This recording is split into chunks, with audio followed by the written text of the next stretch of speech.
Pulled the plug after a week of growing outrage that not a single candidate of color had been invited to participate.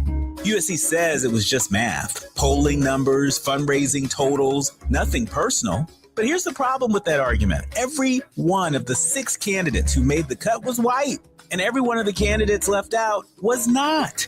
At some point, the outcome is the message, regardless of the formula that produced it. The 4 excluded candidates, former U.S. Health Secretary Xavier Becerra, former L.A. Mayor Antonio Villaraigosa, former State Controller Betty Yee, and State Superintendent Tony Thurmond, are not fringe figures. These are people who've won major statewide elections and served millions of Californians. Here's the deeper lesson. California is one of the most diverse states in the nation. Latino voters, Black voters, and Asian American voters don't just live here. We decide elections here. When the people organizing a debate about California's future build a stage that looks nothing like California, they're not just making a scheduling error, they're sending a signal about whose voice matters. Even some of the invited candidates called on USC to expand the field ostensibly because they understood what was at stake. That said, it is worth noting that none of the invited candidates had the courage to stand in solidarity with people of color and bow out of participating in the debate. But we'll leave that alone for now. Canceling the debate was not a victory. It was damage control. The real lesson is that diversity cannot be an afterthought in the criteria. It has to be baked into the thinking from the very beginning. Voters of color are not a special interest. We are the electorate. With the KBLA Talk 1580 editorial, I'm Dr. Nicordelai Corte. As always, we welcome your feedback.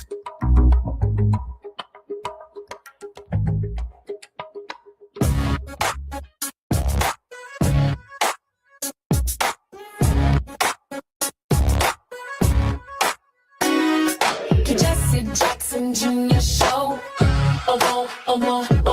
The Jesse Jackson Jr. Show. The Jesse Jackson Jr. Show. Junior Show. Oh, oh, oh, oh, oh. Come on and talk with me. Come on and listen to me. Come on and talk with me. Come on and listen to me. KBLA, Talk 1580, download the app.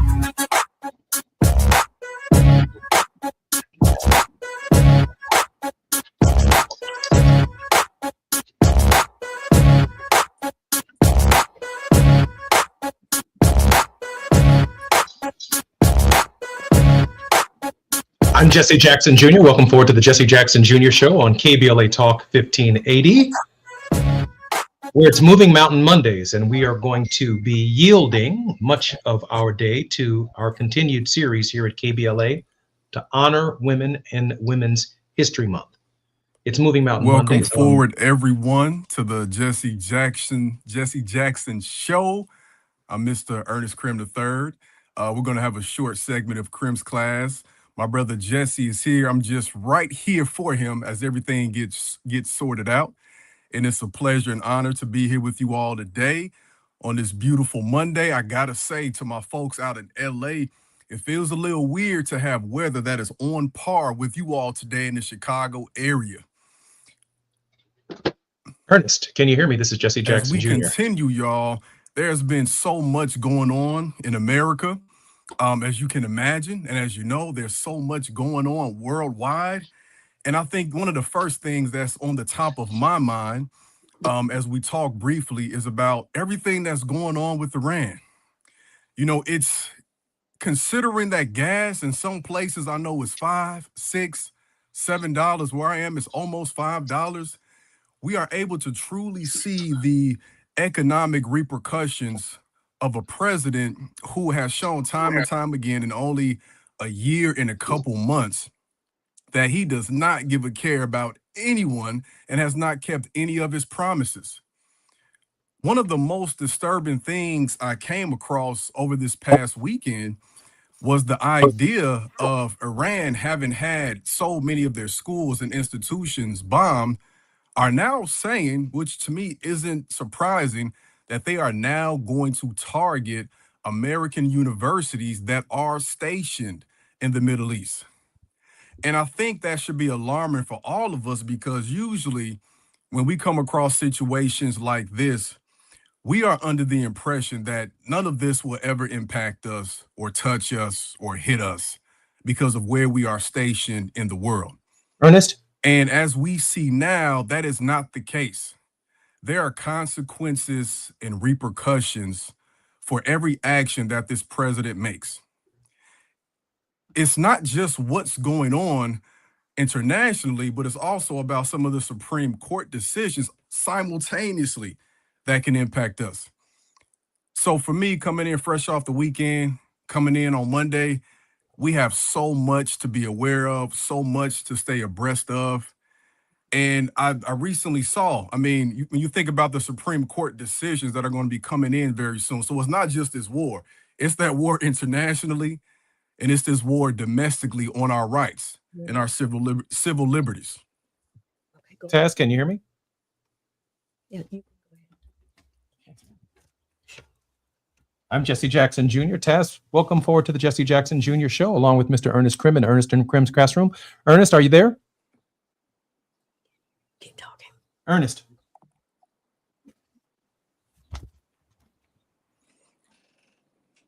Ernest, this is Jesse Jackson Jr. Can you hear me? When we consider the Supreme Court decisions coming further down the line, y'all, that will impact where we are in terms of the mail-in ballots. We have a lot to be aware of and to stay abreast of in the forthcoming months, y'all. So let's continue to stay alert. Ernest, it's possible that you can't hear me, but I am live with you on the program. I'm Jesse Jackson Jr. We are continuing our Women's History series. Gina A. Towns is the president and CEO of 519 Productions and the executive producer, creative director, and program director for the Jesse Jackson Jr. Show on Smiley Audio Media's KBLA Talk 1580. She's also a host of Reflectivity on our weekly series, Fat Meat Fridays. I'm particularly honored that Gina will be hosting us in the second hour of our show and in the second segment until the top of the hour. Let me allow this opportunity, if I might, to introduce some of our critical guests Angie Coleman Scott will be joining us after the break. She's the founder of Level Up Nation, a virtual talk show network where ordinary people with extraordinary stories are hosted. Also, Heather Hayes, born the daughter of iconic singer and songwriter, music producer, and actor Isaac Hayes, will be joining us on our program. And last but not least, Patricia Nash is a transformational architect, AI confidence strategist, and human potential catalyst with over 30 years of experience in coaching, consulting, and business leadership. I'm Jesse Jackson Jr. More when we come forward on KBLA Talk 1580. It's afternoon drive time with Jesse Jackson Jr. Only on KBLA Talk 1580. All the women who independent, throw your hands up at me. This March, we're turning up the volume on the women who changed everything. KBLA Talk 1580 is proud to celebrate Women's History Month, honoring the trailblazers, truth tellers, and game changers who shaped our world, our culture, and our community. From the freedom fighters to the firsts, from the boardroom to the front lines, from the unsung to the unforgettable. All month long, we're celebrating the stories, the voices, and the conversations that remind us that women, Black women, have always led the way. Don't miss a moment. This is our moment. This is our story. Stay tuned to KBLA Talk 1580, Los Angeles' home for the conversations that matter. I'm your girl, you're my girl, we're your girls. Won't you know that we love you? Progressive knows that for business owners, vacations hit different. But hey, at least you finally took a vacation. And look at that. You only answered 53 calls, 84 emails, onboarded one new hire, and covered for Chris while he's out on paternity leave, and you did it all from a kayak. Because you, my friend, know how to relax. All right, you may not know how to take a day off, but you do know both your personal and business auto insurance needs can be covered in one place with Progressive. So at least that's relaxing, right? Progressive Casualty Insurance Company and affiliates, not available in all states or situations. Small businesses are the heart of America. But you don't have to go it alone. As the nation's largest nonprofit resource of expert business mentoring, SCORE has helped millions of entrepreneurs build their businesses for free. Get the connections, education, and guidance you need with SCORE. We're ready to help. Find a mentor today at score.org. Now back to more of Jesse Jackson Jr. on KBLA Talk 1580. The Jesse Jackson Jr. Show. The Jesse Jackson Jr. Show. The Jesse Jackson Jr. Show. The Jesse Jackson Jr. Show. King Quality, drop the beat. Come on and talk with me. Come on and listen to me. Come on and talk with me. Come on and listen to me.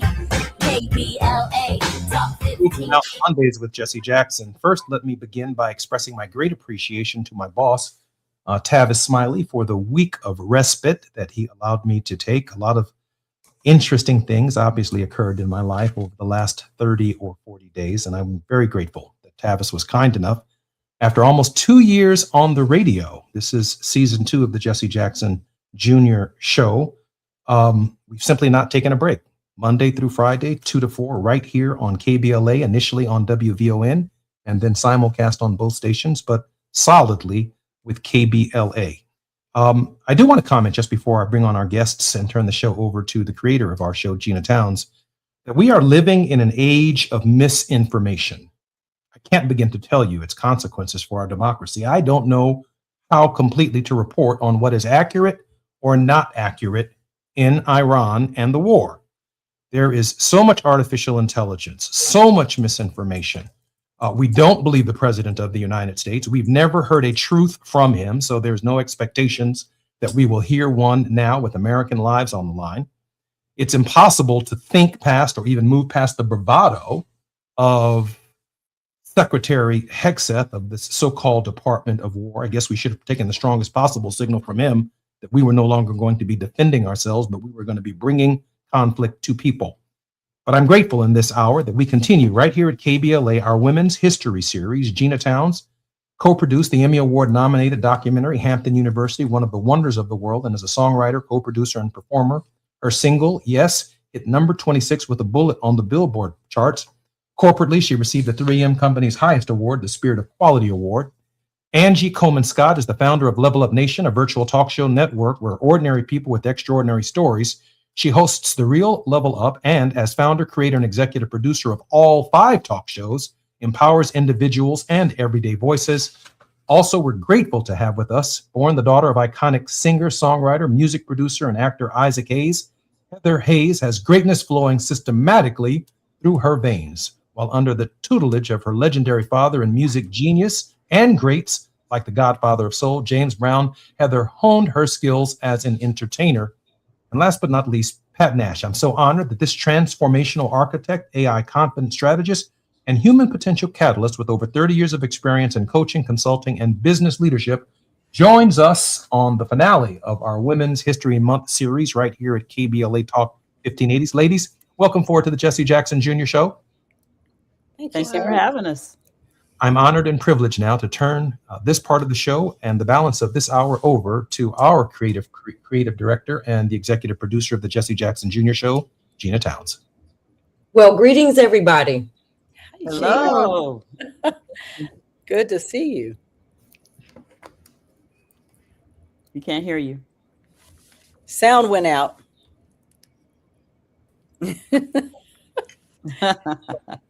We appreciate the opportunity, Jesse, to be able to honor women, to talk about women's history, talk about our own place in the world as we have it today. So let's get right into it. These are 3 very accomplished women here, and what can we say? Woo. Your sound is. Can you hear me now? We hear you now. There you go. Yes, yes. Yeah. So tell me about Women's History Month, and I mean, how do you even feel about there being a month? I mean, I guess this always harkens back to Black History Month. I mean, we are always. Women are always, and so I guess, you know, it's great to have a month, but tell me how it even feels. And let's start with Pat. How does it feel to put women on the stage for a month? And what are your thoughts about Women's History Month? Actually, I feel the same way about Black history. I think it's imperative that we highlight it, but we know it's woven into the very existence of who we are. So I think it's great. I mean, it's like Mother's Day. I think it's great to highlight a month because it would take a lifetime to note and highlight all the women and their contributions to who we are and what we're experiencing right now. So I think it's a great way to start. It's a great way to start. It's a great way to start. You know, I mean, even given the fact that women did not have the right to vote or even have a real voice till so late in the constitutional process. But that's one of the great things about having the amendment process available. But Heather, you know, same question to you. What does it feel like, or how does it make you feel when you think about, you know, your mom, the women in your life, what they meant to you, women that you may admire? And certainly I want to get to that at some point here very quickly about the women that we admire and have inspired us. But what does it mean to have a month? Positive, negative? I think it's positive. I think it is imperative that we have a month because, you know, I was thinking about just Women's History Month or even just Black History Month and thinking about as a woman, as a young woman, even in school, there were so many things that we just were not taught.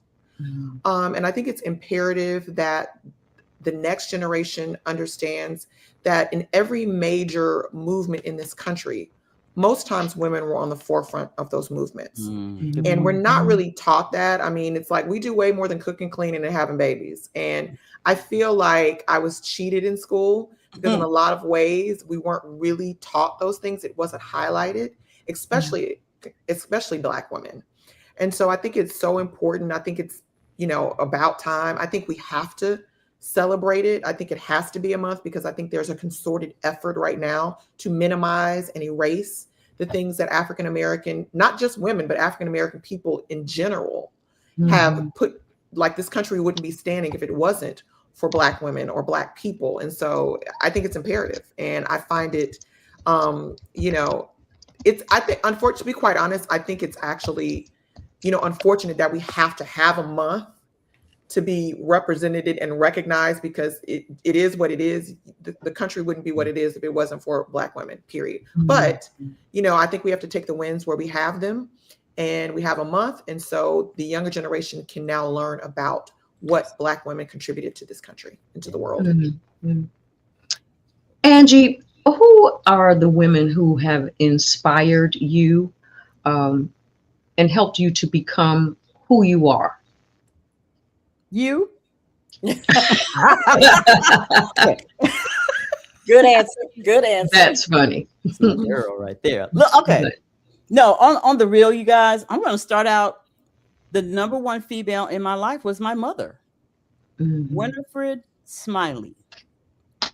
Now, she recently had passed away, everyone, and I'm still going through the grieving process. But in that grieving process, you guys, I'm literally meeting people along the way that I did not know she touched. Mm-hmm. So she's born in Knoxville, Tennessee, but she has a grave family in Birmingham, Alabama, which I was born and raised. So I want to start there. My mother was a young girl, very green, moving to Birmingham, Alabama with no family but her husband, okay? Had 4 girls. To raise 4 girls in the deep South, okay? And let me say it this way. To raise 4 girls in the deep South, the way that we look, we're not brown skinned.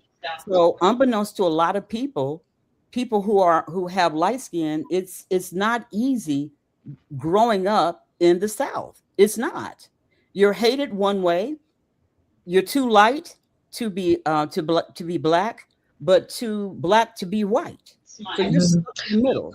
Yeah. So this woman is raising 4 girls to figure out how do you be a woman on this planet Earth, the way that you look. And she did a great job making sure that we knew that we mattered, not for the way that we look, but for the way that we think.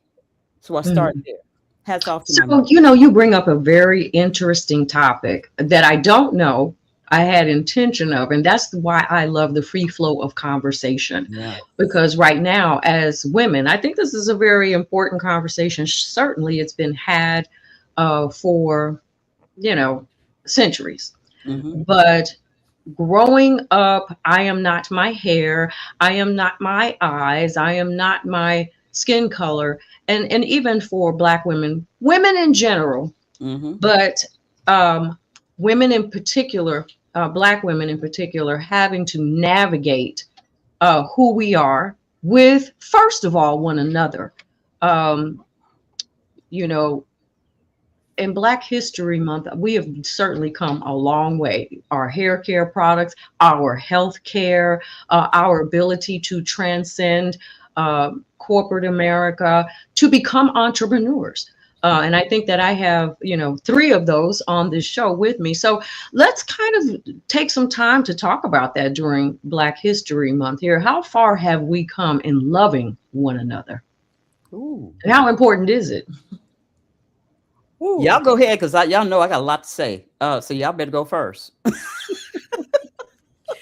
Well, I know we don't have that much time, but we always have a lot to talk about. I mean, most of you know I have a relationship talk show on Sunday nights, and the war against if it's not the skin color, it is the sexes, the men and the females, how they see each other. So in learning to love each other, I think we have a lot to learn in this country in general. I don't care what color you are, about respecting women first, respecting women of all colors. And then you have an extra layer respecting Black women. It goes another layer deeper. So in learning to love others, we have a long way to go, but it starts with loving yourself. Mm-hmm. Hey, you have a book out right now. Tell us a little bit about that book, because that's kind of the subject matter, if you will. And tell us about your talk show. Tell us how we can listen to you while we're at it. Yes. So We're on Sunday nights and we're on all social medias. We're on Level Up Nation, by the way, the talk show that was mentioned that Angie founded. But the book is a #1 bestseller on Amazon. It's called Why Owe You? It spells you, but the question is, why owe you? Why owe yourself? Because we love on others so well and we do so many things for other people, but we have not learned how to love ourselves. So that is the subject that we happen to be talking about right now.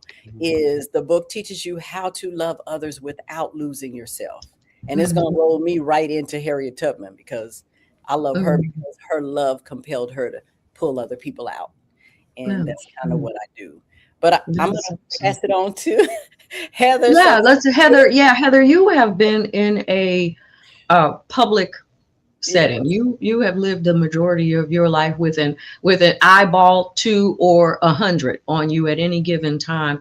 And so in line with that conversation, learning to love one another or feeling love from other women who look like you, don't look like you, what is the challenge? What do you feel like you've learned? And what advice do you give us to continue moving forward? I think Pat hit the nail on the head. I think it is about loving yourself first. And I do want to mention my mom did a wonderful job at teaching me to love myself. I grew up in the South as well, by way of California, but growing up in the South. And my mother is very, very light complected. And that whole side of the family is very, very light complected. And when you live in a country and in spaces where, unfortunately, there's still remnants of slavery in our community, and so we're judged based upon the color of our skin. They did a really good job of me not feeling less than because I was browner than them. And I think that's really, really important, specifically in the space of entertainment, because so often when you're going to auditions and you're going to things like that, you know, you can only be 1 or 2 that look like me. The rest of them just were not, or getting excused because I have a particular grade of hair. And so I think that we really have to work on loving ourselves so that we can support and be supportive to one another, because unfortunately, all of this kind of stuff that we have between each other, we're taught that. That's learned behavior. So I think we have a ways to go. I do see remnants of it. And I see, as long as we have people that are a reflection of the entirety of who we are as a community, we all don't look alike. There's 5 million different colors. There's 5 million different hair textures. As long as we have representation that we can see, we will eventually learn to love ourselves and then learn to love each other. Yeah, we are coming up on our 2-minute break before we come forward. I definitely want to continue that line of thinking and discussion when we return and come forward, because I think where we are is so pivotal right now. And it's, you get to a certain point. It's almost kind of how we were coming out of Jim Crow into the civil rights era, into affirmative action. And now we see ourselves in another place. A lot of Black women have lost their jobs over the past year and find ourselves in a very interesting dynamic here in this country. We are going to pick right up there with Heather Hayes and Angie Coleman Scott and Pat Nash when we return. When we come forward, this is KBLA. I'm Gina Towns. It's the Jesse Jackson Jr. Show, Women's History Month special in the first hour. We'll see you in a moment.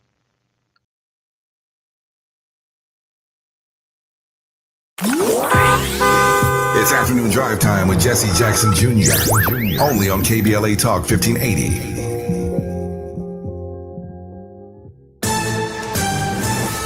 I'm Amber Payton with BIN News Now. The White House says there may be a path to reopen the Department of Homeland Security as the shutdown continues. Once again, President Trump is cleaning up their mess because he cares more about the American people than destructive, petty, partisan politics. Press Secretary Caroline Leavitt says President Trump cannot keep issuing orders to pay TSA workers and again blamed Democrats for the 45-day standoff centered on ICE funding. Professional golfer Tiger Woods is reportedly avoiding hiring a driver due to privacy concerns, with sources saying he does not want anyone watching or knowing his movements. The report comes after his recent DUI arrest in Florida, where he faces charges, including property damage. And Wanda Sykes is releasing a new comedy special on Netflix. The Emmy-winning comedian's latest stand-up, titled Legacy, will be her third special with the streamer and features an hour of bold, sharp humor. Get BIN News Now on demand 24/7 on the iHeartRadio app. Now is the time to save on an award-winning Nissan at the Nissan Now sales event, featuring the Rogue, Pathfinder, Frontier, and more. Don't wait. These offers are going fast. Shop your Southern California Nissan dealers and NissanUSA.com today. This is the KBLA Sports Minute with Ray Richardson.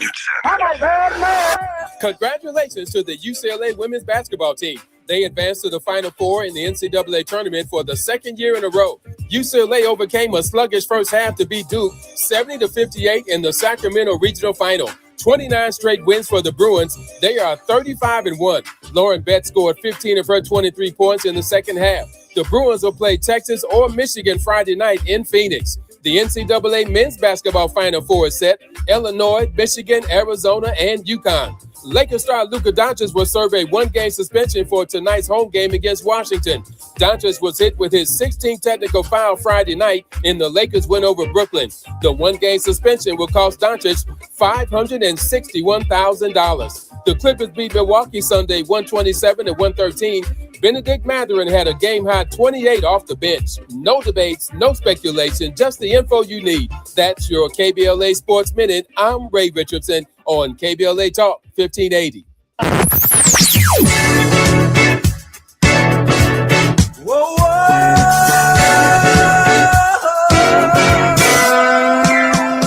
This is KBLA Talk 1580. Talk radio. That's music to your ears.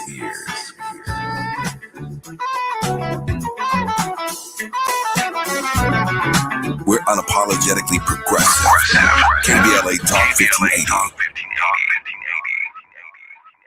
Hey guys, do you want male performance in the bedroom and do you want it now? Get it in 47 seconds or less. For the first time, you can have instant male enhancement. Introducing Nox 47, the topical male enhancement that works in 47 seconds or less. Satisfaction guaranteed. Finally, after years of scientific research, our proprietary formula will allow you to perform in the bedroom like never before. Just imagine that little blue pill on steroids. No reason to settle and wait when you can get instant performance now. Forget about pills and potions that make you wait hours or up to 30 days to work. That's yesterday's news. Nox 47 is brand new. The hottest thing for men. And you don't need a prescription. Call now and get your free supply for a limited time. To find out how to get Nox 47 for free, call now. 800-677-1453. That's 800-677-1453.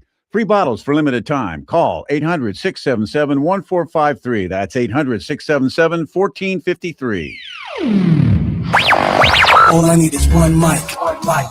With a KBLA Talk 1580 editorial, I'm Dr. Nicordelai Corte. Less than 24 hours before a planned California governor's debate, USC and KABC Television Channel 7 pulled the plug after a week of growing outrage that not a single candidate of color had been invited to participate. USC says it was just math, polling numbers, fundraising totals, nothing personal. But here's the problem with that argument. Every one of the 6 candidates who made the cut was white, and every one of the candidates left out was not. At some point, the outcome is the message, regardless of the formula that produced it. The 4 excluded candidates, former U.S. Health Secretary Javier Becerra, former L.A. Mayor Antonio Villaraigosa, former State Controller Betty Yee, and State Superintendent Tony Thurmond, are not fringe figures. These are people who've won major statewide elections and served millions of Californians. Here's the deeper lesson. California is one of the most diverse states in the nation. Latino voters, Black voters, and Asian American voters don't just live here. We decide elections here. When the people organizing a debate about California's future build a stage that looks nothing like California, they're not just making a scheduling error, they're sending a signal about whose voice matters. Even some of the invited candidates called on USC to expand the field, ostensibly because they understood what was at stake. That said, it is worth noting that none of the invited candidates had the courage to stand in solidarity with people of color and bow out of participating in the debate. But we'll leave that alone for now. Canceling the debate was not a victory. It was damage control. The real lesson is that diversity cannot be an afterthought in the criteria. It has to be baked into the thinking from the very beginning. Voters of color are not a special interest. We are the electorate. With the KBLA Talk 1580 editorial, I'm Dr. Nicordelai Corte. As always, we welcome your feedback.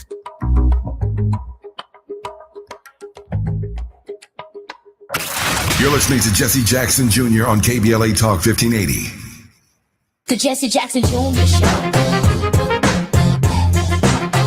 The Jesse Jackson Jr. Show. The Jesse Jackson Jr. Show. The Jesse Jackson Jr. Show. King Wally drops the beat. Come on and talk with me. Come on and listen to the need. Come on and talk with me. Come on and listen to the need. KBLA Talk 1580.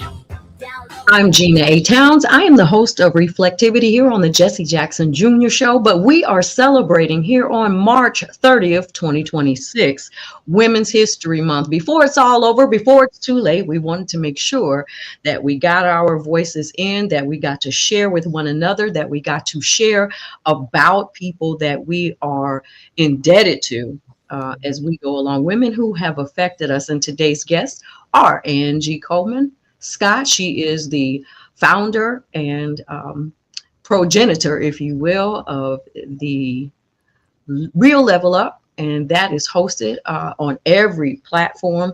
And Pat Nash, who is an author and also a talk show host in her own right, and Heather Hayes, an artist, musician, daughter of the iconic Isaac Hayes. So Heather, do you ever get tired of people saying this is Heather Hayes, Isaac Hayes' daughter?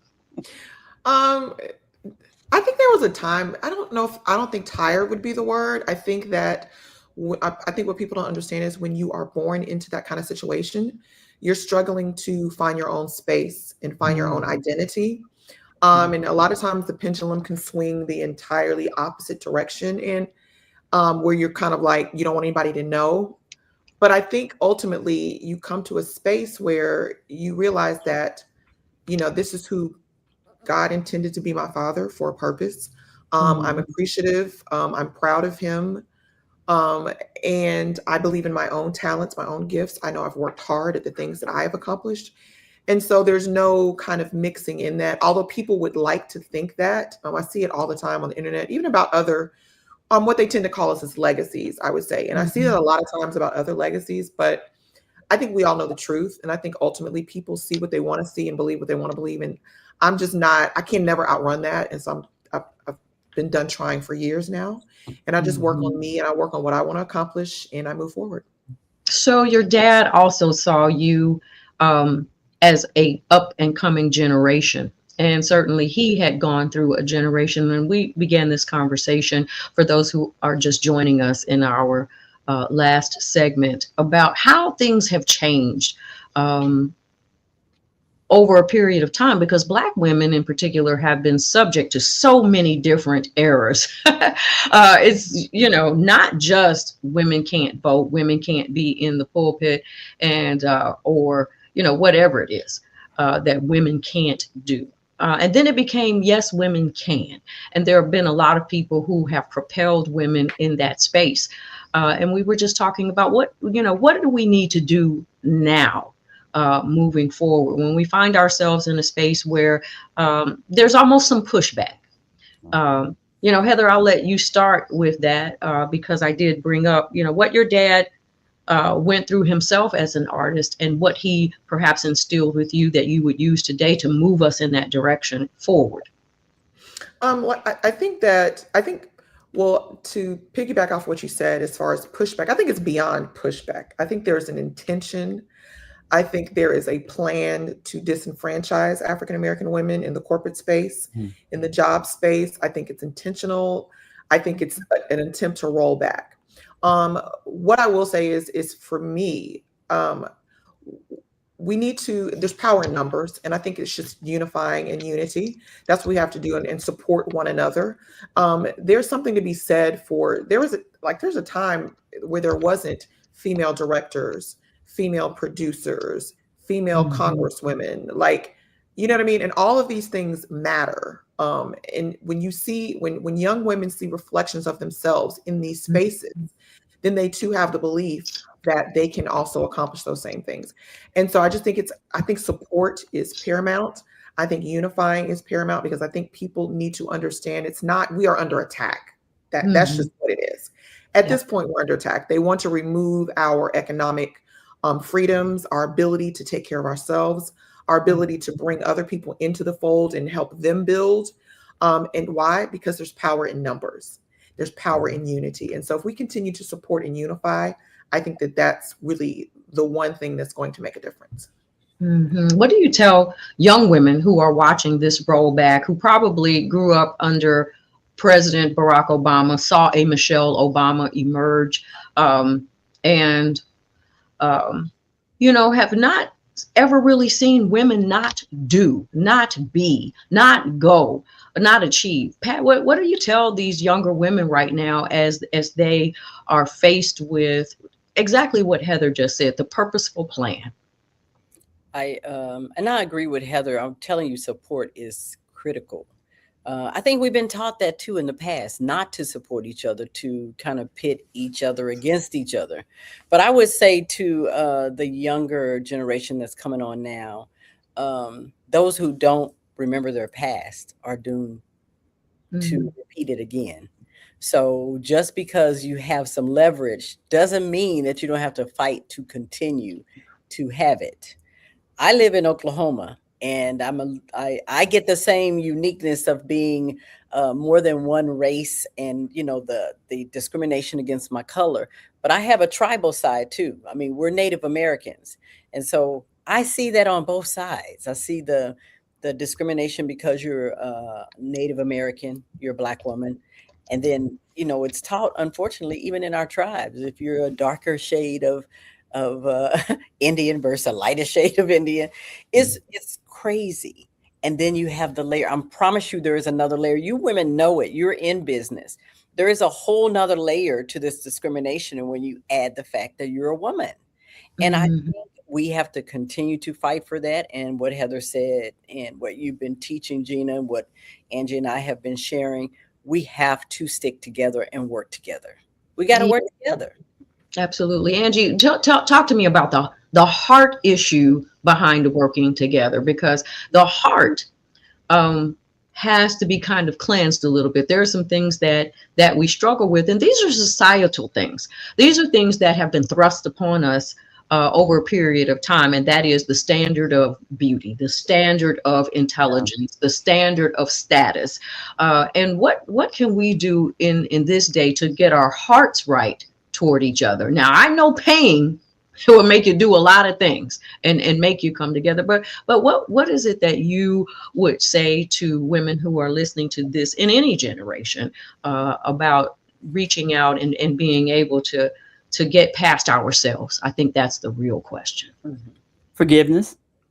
That's it. Forgiveness. Forgive yourself first for the things that you did not see or even understand, or even where you thought you should be. Forgive yourself. Once we forgive ourselves, then it's easier to forgive others who may, done something to you. And once we get forgiveness on right, ladies and gentlemen, I promise you, then there is love of yourself and love of others. But I really think, Gina, it starts with forgiveness.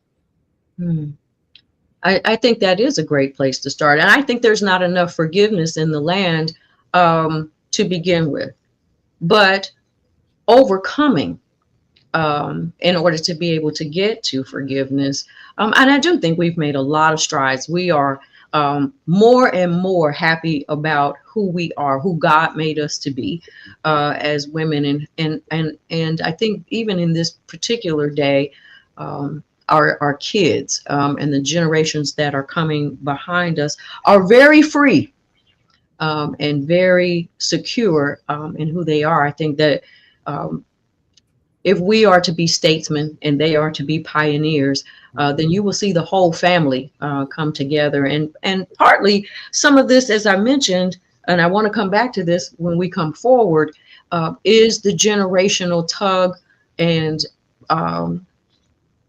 the tug and pull, if you will, of making sure that we pass things on down to one another. There was a time when grandma, auntie, mama, and everybody sat at the same table. So when we are ready to sit at the table, we're going to talk. And I know we're going to do a little bit more of that when we come back. This is the Jesse Jackson Jr. Show on KBLA Talk 1580. We'll be right back.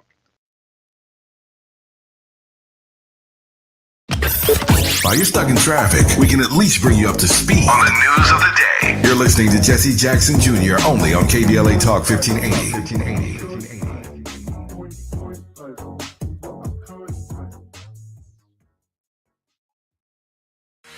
Hey LA, spring into savings with a special offer from LADWP. Now through March 31st, get a Flume device for free. What's a Flume? It's an easy-to-install home water monitor and leak detector that helps you catch leaks early and track water use. Don't wait. Order your free Flume before March 31st at ladwp.com/FLUME. That's ladwp.com/FLUME. Getting around LA doesn't have to cost a lot. Metro has fares that fit every budget. 20 free rides for qualified riders through the Life Fare program. Free passes for students with GoPass and affordable options for everyone in between. Wherever you're going, Metro's got you covered. Visit metro.net/fare programs. We're at Doolin's on Crenshaw. It's a special place where the neighborhood comes together. Got the fried chicken, the catfish, the candied yams, the mac and cheese. It's all delicious. I'm Isaac Bryan. I represent the Crenshaw District in the California State Legislature, and I'm supporting Tom Steyer for governor of California. California is under attack, and we need a fighter who's going to come in on day one and stand up for California values and push back. That person is Tom Steyer. Tom and I have been fighting together for the better part of a decade. Tom is the only candidate supported by Smart Justice because Tom has stood on the front lines of racial justice, economic justice, and true solidarity. Tom is the real deal. He's the only candidate in the race with a comprehensive plan to make the billionaires and the corporations pay their fair share so we can fund things like universal health care and education. He means what he says, and he does what we need. This is a moment when we've got to fight fire with fire, and I believe that fire is Tom Steyer. Ad paid for by Steyer for Governor 2026. The California Crusader newspaper would like to thank all of our subscribers for their support throughout the years, proudly serving the South Los Angeles and South Bay areas for more than 40 years. The California Crusader is a multicultural, Black-owned, adjudicated newspaper that focuses on providing newsworthy information to the people in our community. We're constantly looking for ways to assist businesses in our community to connect with our subscribers. We provide low-cost, effective ways to promote your business with our reasonable and affordable advertising rates. You can participate by suggesting, sharing, and submitting your stories on the California Crusader newspaper Community Share Facebook group page, or visit our website at cal-cruise-news.com. That's cal-cruise-news.com. Then click on the Submit Now button located on the top right corner of the homepage, or text CCN to 42828. Again, text CCN to 42828. The California Crusader newspaper, working together to build a better community for our future. Subscribe today. KBLA Talk 1580. We've got a lot to talk about. KBLA Talk 1580 is connecting you with services and solutions. Domestic violence and family violence is when someone in an intimate or family relationship tries to gain or maintain power and control over another through a wide range of abusive behaviors. Every single act may amount to abuse. Abuse can take on various forms: psychological and emotional, physical and economic, and sexual abuse. The Genesee Center Incorporated is a nationally recognized nonprofit domestic violence prevention and intervention organization, housing women and children from 30 days up to 2 years through emergency and transitional shelters. The Genesee Center also provides support services like mental mental health counseling, life skills classes, computer training, job referrals, after-school programs for children, field trips, tutoring, and comprehensive direct legal services. If you need help or you'd like to donate or volunteer, call the Genesee Hotline, 1-800-479-7328. That's 1-800-479-7328, or visit Genesee.org. Everyone has the right to be safe. This is a community call to action from KBLA Talk 1580. I can't believe how spotless my floors look after using the Swiffer Power Mop. No more dragging around a heavy mop and messy bucket. Now I get the same deep clean without all the work. Thanks to the powerful solution and scrubbing pad of the Swiffer Power Mop, dirt and grime don't stand a chance, and I don't break a sweat. Mic drop. Mop drop. Swiffer Power Mop. Swiffer Power Mop. A smarter way to mop. Try it or your money back. Now back to more of Jesse Jackson Jr. on KBLA Talk 1580. The Jesse Jackson Jr. Show. The Jesse Jackson Jr. Show. The Jesse Jackson Jr. Show. The Jesse Jackson Jr. Show. King Volley drops the beat.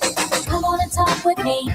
I'm Gina A. Towns in for Jesse Jackson Jr. today because we are celebrating women. This is Women's History Month on the Jesse Jackson Jr. Show.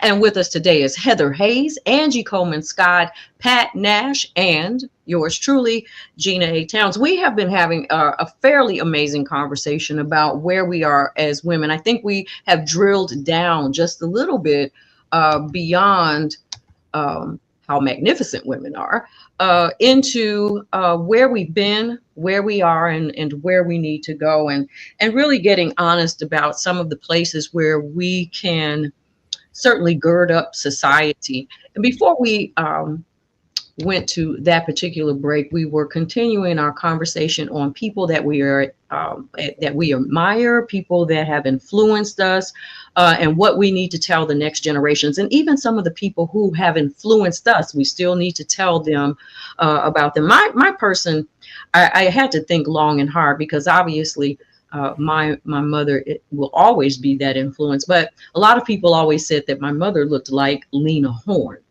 And so I had to go and really kind of study Lena Horne just a little bit, and just very briefly, because I too am an artist.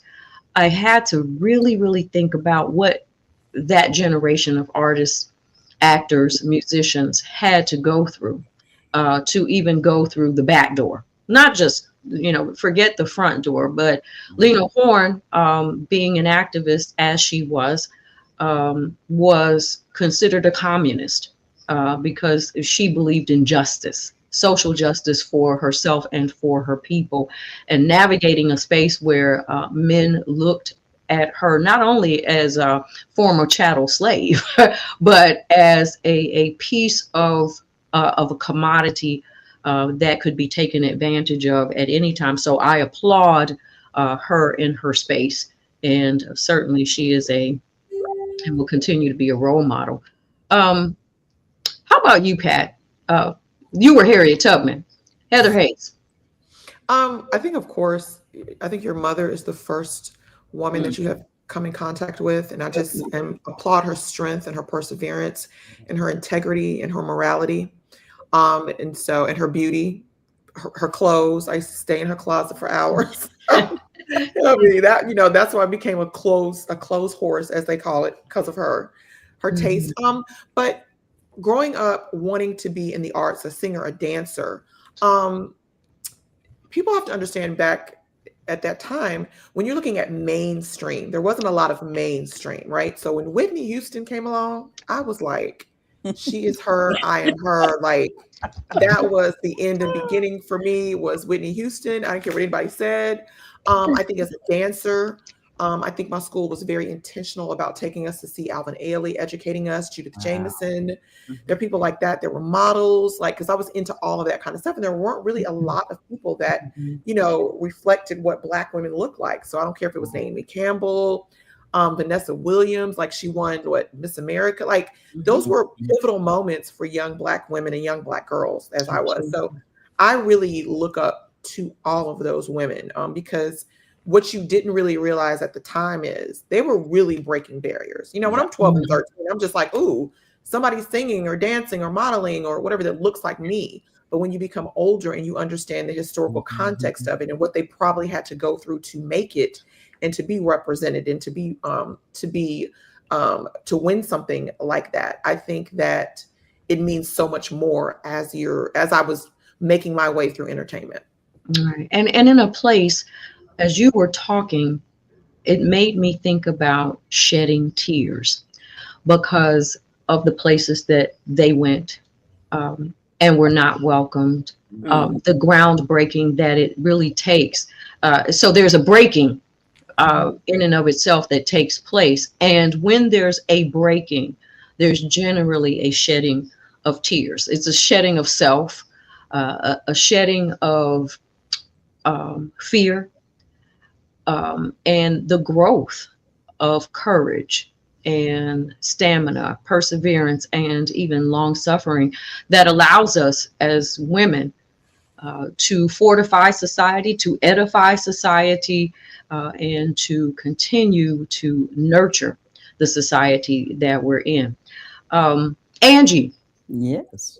You didn't. Oh, you did tell us about your mom, but tell us somebody beside your mom that really has influenced you. I got it. In our last 3 minutes, because I'm gonna give you you guys an opportunity to share a word of hope for women in this day and in this era.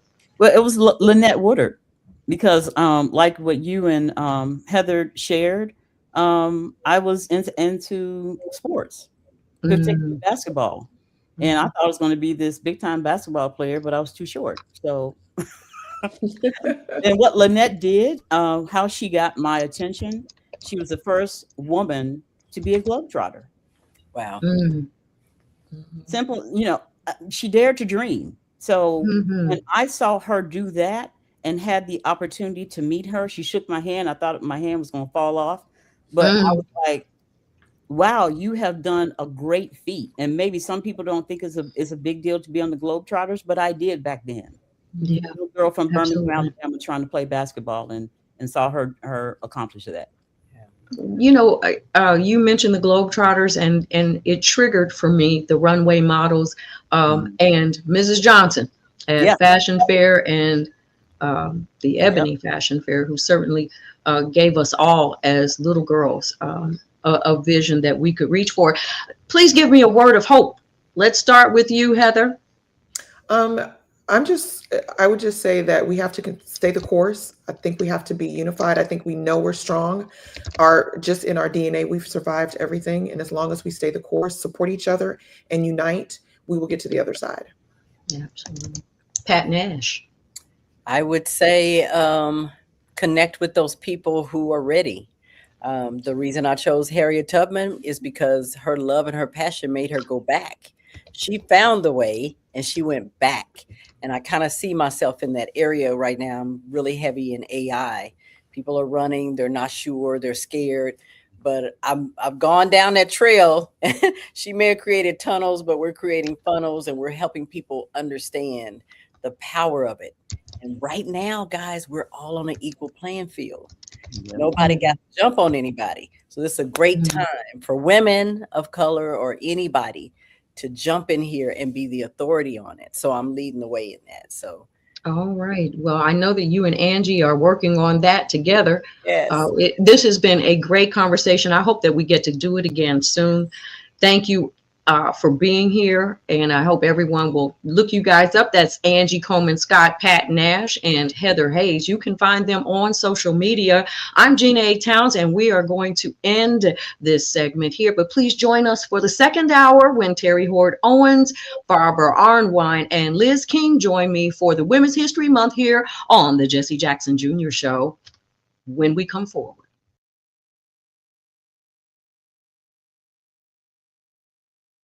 KBLA 1580 Santa Monica. I'm Amber Payton with BIN News Now. The White House says there may be a path to reopen the Department of Homeland Security as the shutdown continues. Once again, President Trump is cleaning up their mess because he cares more about the American people than destructive, petty, partisan politics. Press Secretary Caroline Leavitt says President Trump cannot keep issuing orders to pay TSA workers and again blamed Democrats for the 45-day standoff centered on ICE funding. Professional golfer Tiger Woods is reportedly avoiding hiring a driver due to privacy concerns, with sources saying he does not want anyone watching or knowing his movements. The report comes after his recent DUI arrest in Florida, where he faces charges, including property damage. And Wanda Sykes is releasing a new comedy special on Netflix. The Emmy-winning comedian's latest stand-up, titled Legacy, will be her third special with the streamer and features an hour of bold, sharp humor. Get BIN News Now on demand 24/7 on the iHeartRadio app. Now is the time to save on an award-winning Nissan at the Nissan Now sales event, featuring the Rogue, Pathfinder, Frontier, and more. Don't wait. These offers are going fast. Shop your Southern California Nissan dealers and NissanUSA.com today. This is the KBLA Sports Minute with Ray Richardson. Congratulations to the UCLA women's basketball team. They advanced to the Final Four in the NCAA tournament for the second year in a row. UCLA overcame a sluggish first half to beat Duke 70-58 in the Sacramento Regional Final. 29 straight wins for the Bruins. They are 35-1. Lauren Betts scored 15 of her 23 points in the second half. The Bruins will play Texas or Michigan Friday night in Phoenix. The NCAA men's basketball Final Four is set. Illinois, Michigan, Arizona, and UConn. Lakers star Luka Doncic will serve a one-game suspension for tonight's home game against Washington. Doncic was hit with his 16th technical foul Friday night in the Lakers' win over Brooklyn. The one-game suspension will cost Doncic $561,000. The Clippers beat Milwaukee Sunday 127-113. Benedict Mathurin had a game-high 28 off the bench. No debates, no speculation, just the info you need. That's your KBLA Sports Minute. I'm Ray Richardson on KBLA Talk 1580.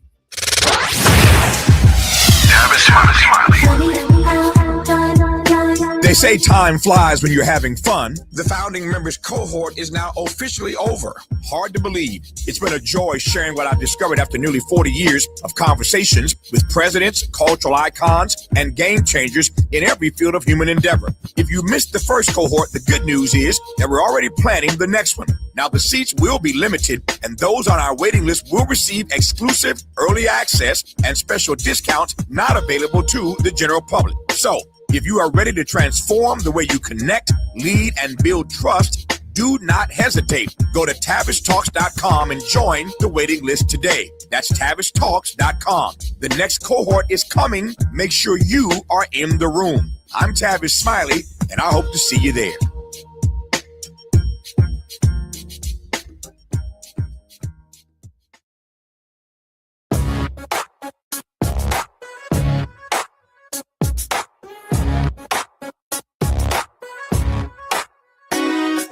Jesse Jackson Jr. Show. Oh, oh, oh, oh, oh. The Jesse Jackson Jr. Show. Oh, oh, oh, oh. The Jesse Jackson Jr. Show. Oh, oh, oh, oh. The Jesse Jackson Jr. Show. Oh, oh, oh, oh. Come on and talk with me. Come on and listen to me. Come on and talk with me. Come on and listen to me. KBLA, Talk 1580, download the app. Moving Mountain Mondays on the Jesse Jackson Jr. Show, and we are continuing right here at KBLA, our Women's History Month finale. Hosted by the creator of the Jesse Jackson Jr. Show, Ms. Gina Towns. In this Barbara Arnwine and Reverend Terry Horde Owens and Liz King will be our very special guests right after the break. Forward, I want to take this opportunity to make these introductions, but just before I do, I want to comment on the era of fake news and fake information and just how overwhelming it is not only to determine what is fact and what is fiction taking place in Iran. We don't know the trusted news sources. And I want to thank in a very special way Tavis Smiley for this opportunity to be on KBLA. And I can't thank enough Dr. Nee Cordelai Corte for hosting so brilliantly our show, giving me the first week off I've had nearly in 2 years on the radio, just for a moment of respite. In this hour, Barbara Arnwine, president and founder of the Transformative Justice Coalition, and is internationally renowned for her contributions on critical justice issues, including the passage of the landmark Civil Rights Act of 1991 and the 2006 reauthorization of provisions of the Voting Rights Act. Barbara Arnwine is one of the lead organizers of No King's Day, led by a very, very powerful and a very, very strong woman in Barbara Arnwine. Looking forward to her recap in this hour. Reverend Teresa Hord Owens is our regular contributor on the Jesse Jackson Jr. Show on Mondays. Reverend Terry Hord Owens is the general minister and president of the Christian Church, the Disciples of Christ in the United States and Canada, an author and advocate for the church living out its calling. She's the first person of color and second woman to lead the denomination. Since her election in 2017, Reverend Hord Owens' ministry actively reflects the Disciples' priority of being an anti-racist church, being a movement for wholeness, welcoming all to the Lord's table as God has welcomed us. In keeping with the Disciples' historic commitment to Christian unity, she serves as leadership at the National Council of Churches and as treasurer of the governing board and a member of the World Council of Churches Central Committee. And last but not least, our regular contributor, Liz King, recently served as Education Equity Senior Program Director for the Leadership Conference on Civil and Human Rights, a position she's held since 2015 until 2025. In this role, Ms. King led organizations' work to ensure all students are fully included in welcoming schools from early childhood through post-secondary education that prepare them for college, careers, life, and the full exercise of their social, political, and economic rights. In this hour, I know Barbara Arnwine is going to update us on No King's Day. I am confident that they will cover the Voting Rights Act and so many other critical issues that are critical to women, critical to our nation, and critical to our world. I'm very proud to introduce those of you, our facilitator, the creator of the Jesse Jackson Jr. Show, Gina Towns. I am here in studio with everyone, but I am in the background today, honoring women in this final moment of Women's History Month, which, Gina, I think you're probably right. It should be held every single day and not just on today. Please share the program if you're on Facebook and all of our social media programs and platforms at KBLA. Gina? Well, thank you, Jesse. I am thrilled. These are the ladies of the Jesse Jackson Jr. Show celebrating Women's History Month. It is our special time to really just interact with one another and maybe even look at some of the topics that we talk about each week from a woman's perspective.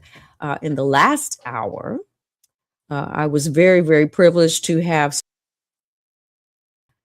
who were on and who gave us some perspective. And in this hour, I am looking forward to starting. I'm almost going to give you a countdown, Barbara, but I'm not. I'm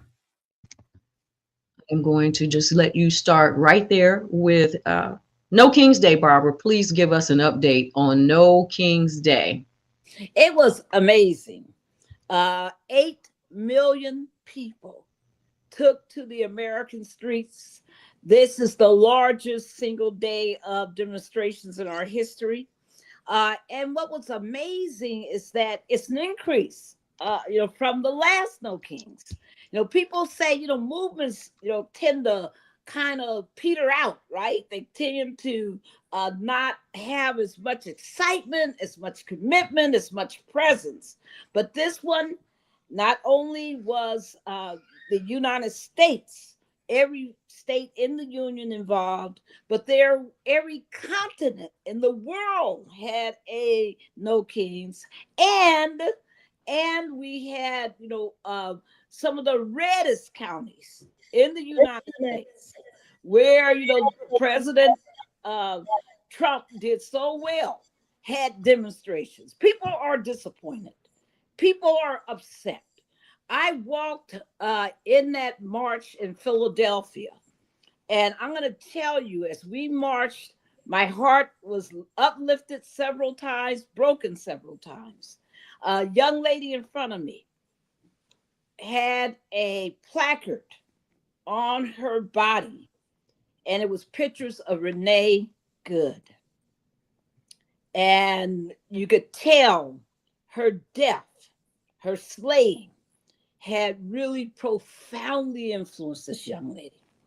I saw families with children, being pulled in their various wagons. I saw, people of every race. And in fact, I was really impressed that in Philadelphia, I saw a real increase in African-American turnout, much more than I had seen in the past at other No Kings. I also was, really struck by all, like I mentioned, the intergenerational, all the ages. I saw people who, one person said he was 102. I saw who was out there. I saw people who had their newborn babies out there. I saw, college students. I saw so many different people and so many signs with so many issues. The war was huge. People are upset with the war. They're upset with ICE. They're upset with so many malfunctions within this authoritarian regime being headed by President Trump. But Barbara, when we come forward, yes. I want to continue that conversation. When we come forward, it's the Jesse Jackson Jr. Show, Women's History Month special. It's afternoon drive time with Jesse Jackson Jr. Only on KBLA Talk 1580. KBLA Talk 1580. We've got a lot to talk about.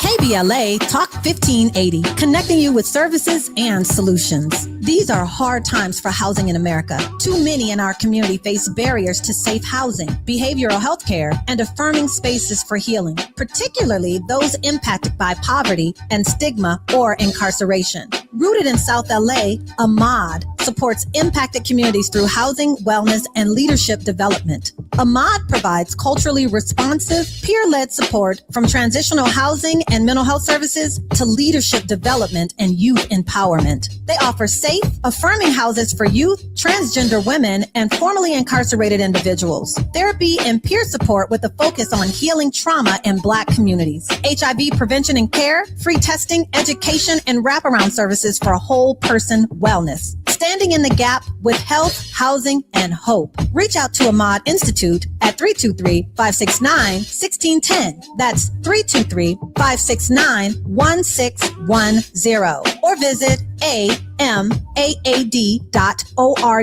This is a community call to action from KBLA Talk 1580. Progressive knows that for business owners, vacations hit different. But hey, at least you finally took a vacation. And look at that. You only answered 53 calls, 84 emails, onboarded one new hire, and covered for Chris while he's out on paternity leave, and you did it all from a kayak. Because you, my friend, know how to relax. All right, you may not know how to take a day off, but you do know both your personal and business auto insurance needs can be covered in one place with Progressive. So at least that's relaxing, right? Progressive Casualty Insurance Company and affiliates, not available in all states or situations. Small businesses are the heart of America. But you don't have to go it alone. As the nation's largest nonprofit resource of expert business mentoring, SCORE has helped millions of entrepreneurs build their businesses for free. Get the connections, education, and guidance you need with SCORE. We're ready to help. Find a mentor today at score.org.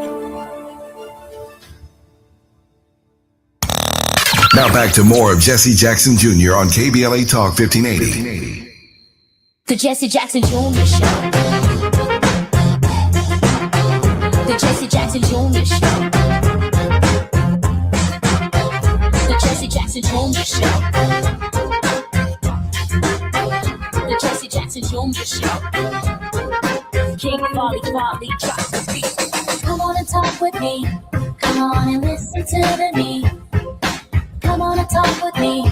Come on and listen to me. KBLA Talk 1580. I'm Gina A. Towns, and I am the host of Reflectivity here on the Jesse Jackson Jr. Show. I am with Reverend Terry Hoard Owens, who is the host, and this is her hour. This is the Faith Not to Fall with Reverend Terry Hoard Owens. We are also joined by our host on Tuesdays, On the Grind with Barbara Arnwire Esquire and Liz King, who joins us twice a month on Lighten It Up with Liz King, and we are ready to lighten it up.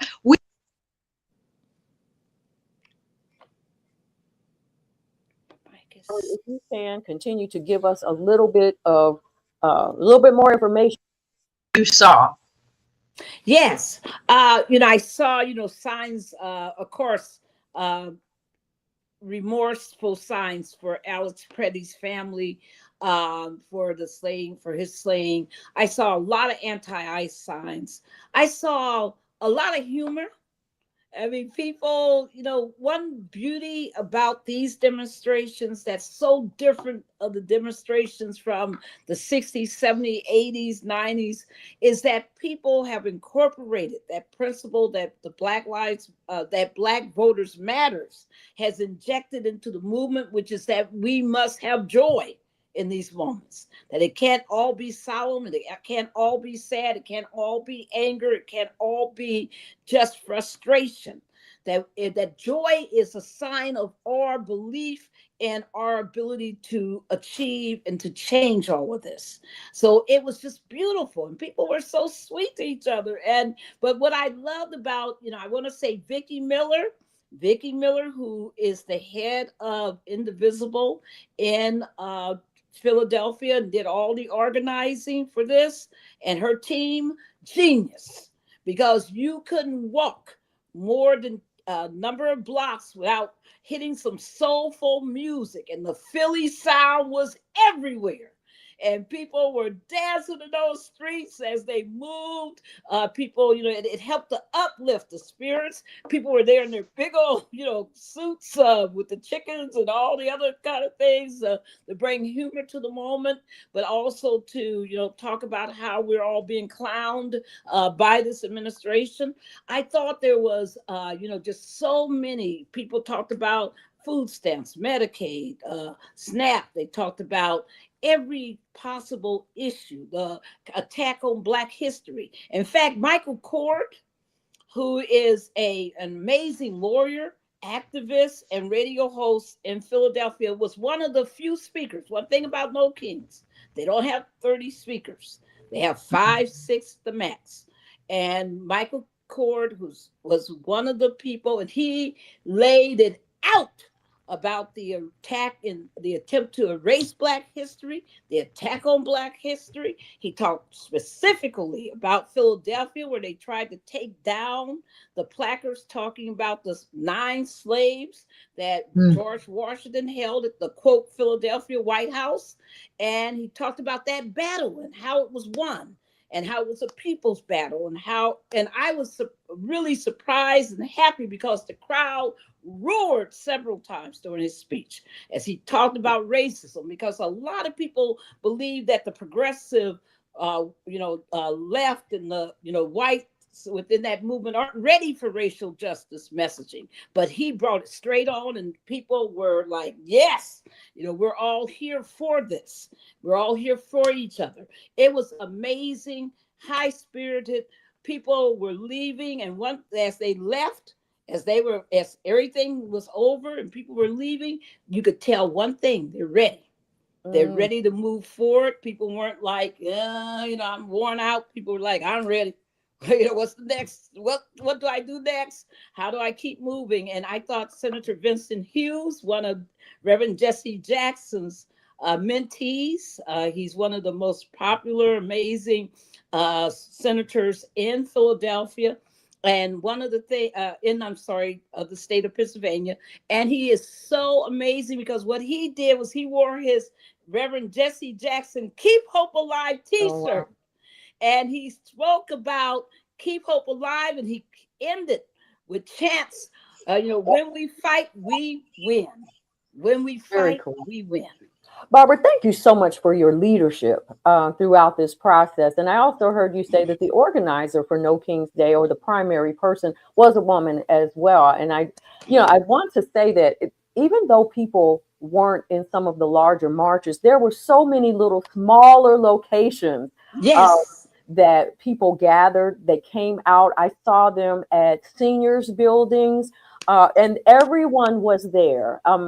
it was amazing to watch, and it was great to hear people blowing their horns and letting their windows down. So there certainly is a camaraderie. And I have to imagine that one of the women who fuels your fire, and I'm going to certainly ask you to tell us who fuels your fire, but I think about Harriet Tubman as well in leading these kinds of movements. Who is the person who sources you, if you will, as far as your leadership in this hour from history? Well, God is good, and there are two. I am just Harriet Tubman is without question my North Star, but so is Fannie Lou Hamer. You know, I mean, I'm about fighting women. I'm about women who defied the odds, women who folks said they were, quote, illiterate, that they didn't have the niceties and all the stature, and they turned this nation around. Their presence on this earth has been definitive to how this country looks today. And it's just so important for us to embrace our sisters. That's why I love Women's History Month. But of course, you know, most of us, I'm sure all my sisters are here, we're 324, we're 352 days. You know, we're there every single day fighting for women, and every day uplifting some amazing woman in our past and our history. And God, thank God for all the young upcoming women that I saw in those streets. Yeah, Liz, piggybacking on some of what Barbara has shared, and in particular, who has been your inspiration? Because you are a fireball for justice and for justice movements. Tell us about where you think we are. I mean, even as we look at the women who are involved in this administration and their role in having us where we are today. I mean, it really is a step away from women who have been involved in justice movements, so to say. But who has been your inspiration, and what is it that you're seeing today as far as those who do and those who don't step into the role of leadership right now? Yeah, thanks, Gina. It's so great to be here. Always great to be on the show. This is such a hard question. I think the one, though, the name I wanted to bring forward is Marian Wright Edelman, who I've talked about on this show before.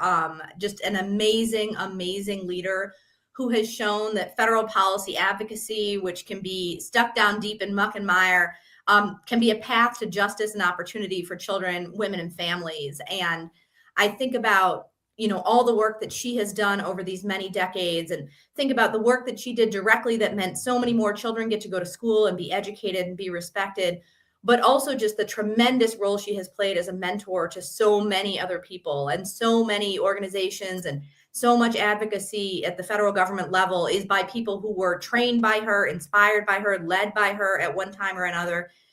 And, you know, I just, what I always remember about Mrs. Edelman is how focused she is with moral clarity on the moral call here.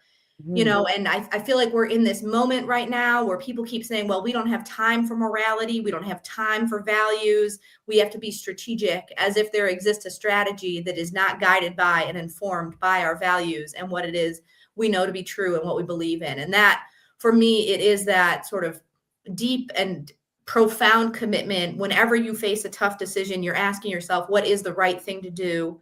What do I owe to my community? What do I owe to the people that I work with and work for, and those I'm advocating with and for? And I think for me, just so much of this is about Marian Wright Edelman. And now is a time that calls on sort of what we have learned from her and all of the people she has taught. And, you know, and she, just to Barbara Armand's point, like, she will tell the story about the role that Ella Baker played in her own life. And that she tells a story about the role of Fannie Lou Hamer. And it just is a reminder that civil rights work and justice work is not a marathon. It is a relay race. And we only ever take the baton from those who came before and pass it on to those who come after. And how do we think about this as a multi-generational movement with this overlap? So we keep those leaders, we keep those people who've been in the work, we welcome those new people with less experience and more energy, and figure out, how do we keep the knowledge moving forward? How do we make sure our movement can adapt? But how do we always make sure our movement is grounded profoundly in our values and what we believe and know to be true? And I think for me, really, it is Mrs. Edelman who has shown the way on that in so many ways. So I have to tell everyone who cannot see us, who's not watching us live on YouTube or Facebook or Substack, that if you cannot see us, everyone here is going to have a neck ache after this show, because as Liz was bringing the message, everybody was nodding in an affirmative. You know, you preached a sermon, you were in the courtroom.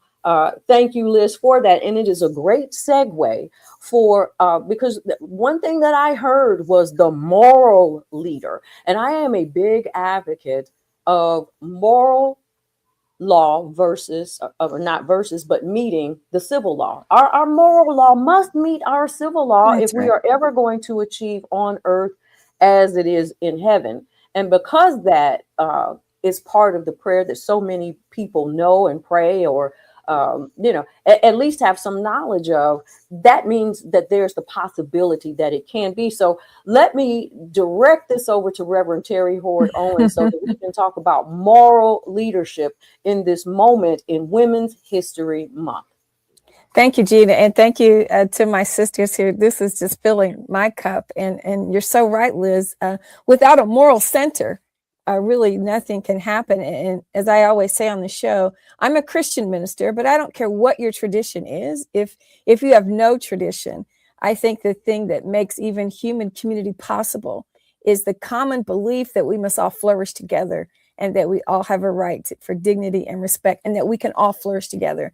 There's not a single religious tradition that doesn't have some version of the golden rule: do unto others as you would have them do unto you. Loving your neighbor. And so I know it's Women's History Month, but I'll name John Lewis, the late congressman from Georgia, who was a young man in the 60s on the front line on the Selma to Montgomery March, was almost killed, literally got his head bashed in.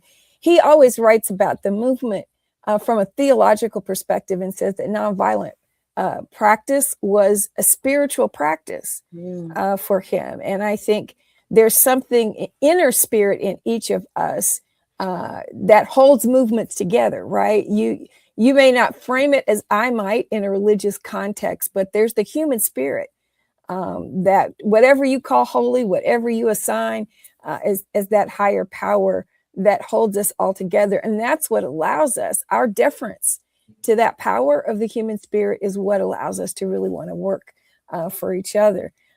I heard you're talking about women that I admire and respect. I come from a historic community in Indiana, one of the first free Black settlements in Indiana, settled by Black folks coming up from North Carolina and Georgia in the 1820s.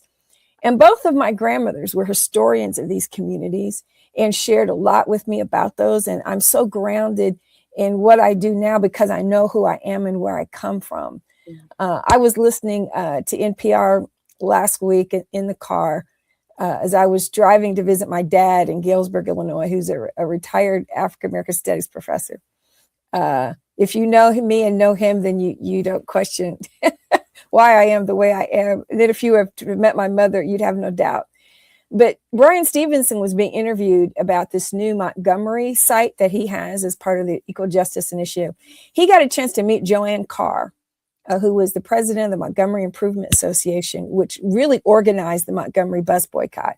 Dr. King came in later to give voice to the movement, but it was organized by women, mimeographing flyers, organizing the carpools. And he got a chance to meet not only Joanna Carr, but she introduced him to Rosa Parks. And he was telling Rosa Parks all the things that he wanted to do. And she said to him, what you're going to do is going to make you tired, but you need to be brave, brave, brave. And then she took his hand and said, will you be brave? And I think it's the power of the women in our lives who have told us what it takes and will say, can you be brave? I think that's incredible. I cannot. Until we come forward on the Jesse Jackson Jr. Show, Women's History Month special is today with the women of the Jesse Jackson Jr. Show. We will continue this conversation, and that's just full of so much meat with Terry Hoard Owens, Barbara Arnwine, Liz King, and myself at, come back now, 6 minutes from now on the Jesse Jackson Jr. Show. It's afternoon drive time with Jesse Jackson Jr. Only on KBLA Talk 1580.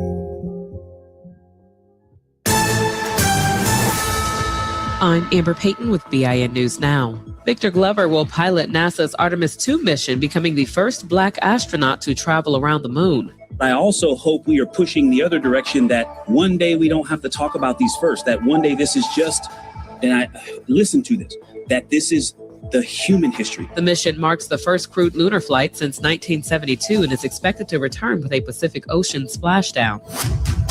The Justice Department is suing Minnesota over its sports policies, arguing they violate civil rights laws. Black Attorney General Keith Ellison says the state will defend transgender students and criticize the lawsuit. And Black South Florida Congresswoman Sheila Sherfilis McCormick is facing growing pressure from fellow Democrats over ethics allegations and criminal charges tied to campaign funds. Some are calling for her resignation, while she maintains the accusations are politically motivated. Get BIN News Now on demand 24/7 on the iHeartRadio app. Now is the time to save on an award-winning Nissan at the Nissan Now sales event, featuring the Rogue, Pathfinder, Frontier, and more. Don't wait. These offers are going fast. Shop your Southern California Nissan dealers and NissanUSA.com today. This is the KBLA Sports Minute with Ray Richardson. LeBron's youngest son, Bryce, is a member of the Arizona men's basketball team, but you will not see him on the court in the Final Four. Bryce James, a 6'5" freshman guard, decided on February 3rd to redshirt the rest of the season. Before that decision was made, with input from his father, Bryce had not appeared in any of Arizona's first 22 games. At the time, a very deep Arizona team was 22-0 and number one in the nation. Arizona is one of two number one seeds that made it to the Final Four. Michigan is the other number one. Michigan and Arizona will meet up in one of the semifinals Saturday in Indianapolis. Illinois and UConn are in the other semifinal. Alabama State is looking for a new men's basketball coach. Tony Matlock left the HBCU school to become an assistant under Penny Hardaway at Memphis. Matlock was 51-80 in 4 seasons at Alabama State. No debates, no speculation, just the info you need. That's your KBLA Sports Minute. I'm Ray Richardson on KBLA Talk 1580.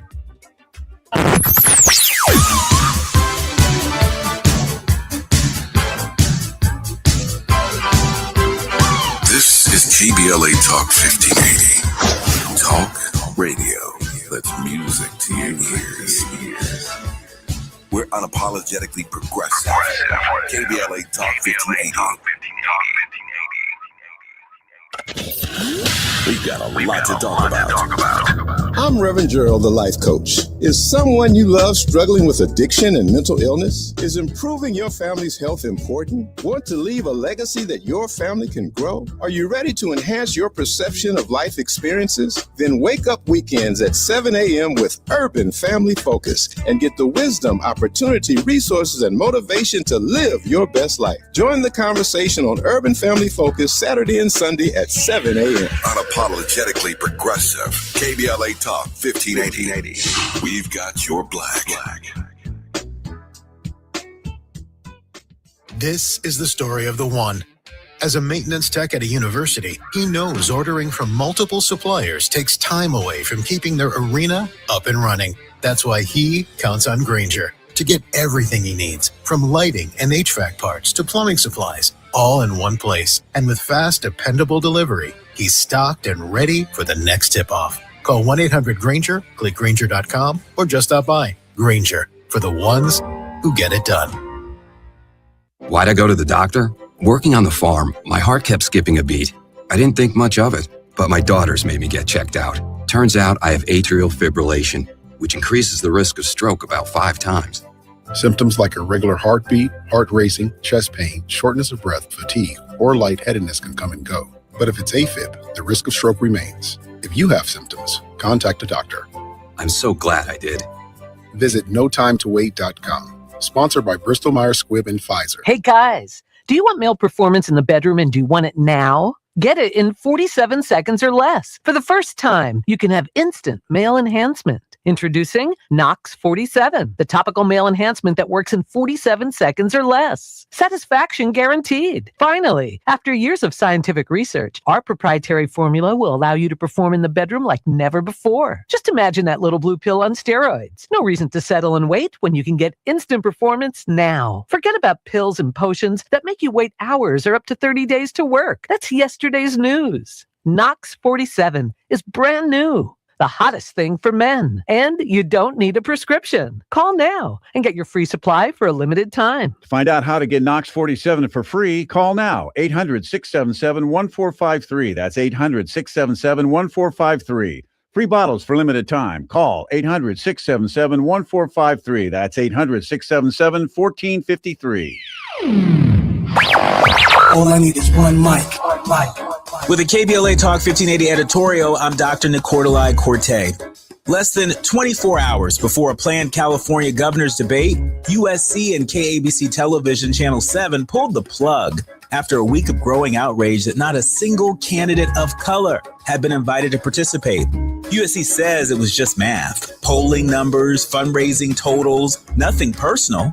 But here's the problem with that argument. Every one of the 6 candidates who made the cut was white, and every one of the candidates left out was not. At some point, the outcome is the message, regardless of the formula that produced it. The 4 excluded candidates, former U.S. Health Secretary Javier Becerra, former L.A. Mayor Antonio Villaraigosa, former State Controller Betty Yee, and State Superintendent Tony Thurmond, are not fringe figures. These are people who've won major statewide elections and served millions of Californians. Here's the deeper lesson. California is one of the most diverse states in the nation. Latino voters, Black voters, and Asian American voters don't just live here. We decide elections here. When the people organizing a debate about California's future build a stage that looks nothing like California, they're not just making a scheduling error, they're sending a signal about whose voice matters. Even some of the invited candidates called on USC to expand the field, ostensibly because they understood what was at stake. That said, it is worth noting that none of the invited candidates had the courage to stand in solidarity with people of color and bow out of participating in the debate. But we'll leave that alone for now. Canceling the debate was not a victory. It was damage control. The real lesson is that diversity cannot be an afterthought in the criteria. It has to be baked into the thinking from the very beginning. Voters of color are not a special interest. We are the electorate. With the KBLA Talk 1580 editorial, I'm Dr. Nicordelai Corte. As always, we welcome your feedback.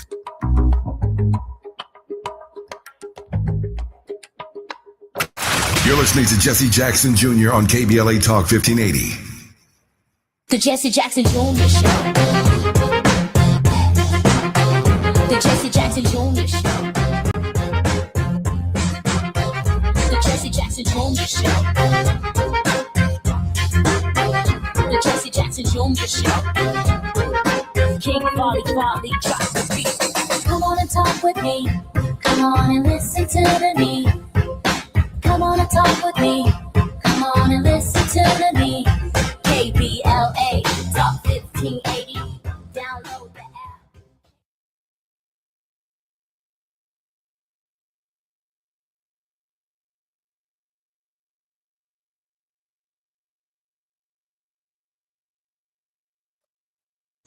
You're listening to the Jesse Jackson Jr. Show on KBLA Talk 1580. And today we are so very excited to have the women of the Jesse Jackson. They're all assembled together. Our regular contributors, Terry Hord Owens from The Faith Not to Fall on Mondays. This is her normal segment. And Liz King from Lighting It Up. She's on with us every first and third Tuesday. And of course, Barbara Arnwine, who is with us in the second hour on Tuesdays on the Grind with Barbara Arnwine. And certainly that is where we have been. I want to pick up the conversation. And, while we were on closing the previous segment, I thought about how important it is in a patriarchal society that men are courageous and creative enough to know where their bread is buttered, to respect the women who have been in their lives, and to have provided the opportunities where women didn't take it for themselves, because we know that we can do that, but have offered. There are certainly, Terry, you brought up John Lewis. And certainly there have been men, Reverend Jesse Jackson, who have been pivotal in pushing women out into the forefront. And there have been so many, and I'm not going to miss Jesus in that conversation either. So I do want to, give that thanks to men who have allowed the women to be the backbone, but also to be right out in front, as clear as the nose on your face. I'm going to leave that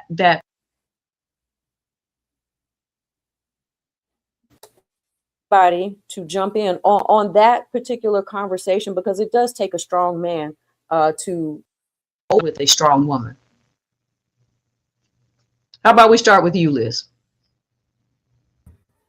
Yeah, I think this is just a good reminder that how important it is. And, I've been thinking a lot about the role of white women in the movement, and just the importance of understanding that white women are making choices and they're deciding which side to be on and where to align themselves. Similarly, men in the women's movement have had to make those choices, and there have been men who've gotten in the way, and then there have been men who have been part of the solution, who recognized that they themselves were burdened by the patriarchy, that they themselves were limited, and that we're not going to get anywhere, unless we get there together. And thinking about Frederick Douglass, and I think we underestimate the critical role of Frederick Douglass in women's suffrage, and the way in which Frederick Douglass was enabling and contributing to women's leadership in the abolitionist movement specifically, but in the sort of global, the justice movements more broadly. Obviously, a tremendous leader in so many ways, including as a supporter of justice and equal opportunity for women.